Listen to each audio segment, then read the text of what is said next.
So the stabilizer looks almost exactly identical to the tracker, except what you're doing is you're analyzing the entire clip, and you're doing so for purposes of either smoothing out the motion or locking down the motion, depending on what you need to do.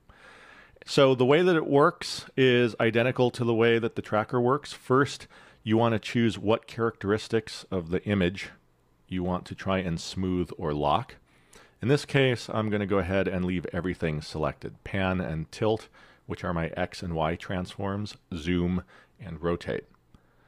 Then, all you have to do is to analyze it. Now, if I play this shot, you can see that's kind of a wandering cam.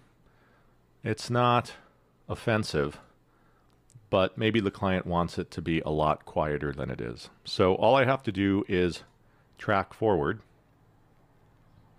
and Resolve automatically finds points throughout the clip that it can analyze to derive the quality of motion. Once I've done that, all I need to do is click the Stabilize button, and I get my default settings. Now, the default settings aren't necessarily what you're going to want to use, because by default, Resolve is assuming that you want to lock down the shot. So let's take a look at what happens. The shot is locked down actually brilliantly. And you can see that I get some blanking around the edges of this shot that represent the edges of the frame that are sort of intruding into the picture now that we've locked down the main subject of the image. So I'm going to stop this.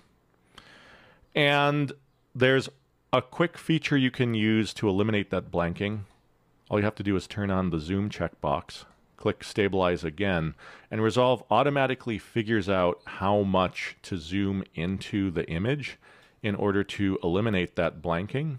And now when I play this, it is beautifully locked in place. There's a little bit of motion on the horizon, but by and large, that's a really good looking shot.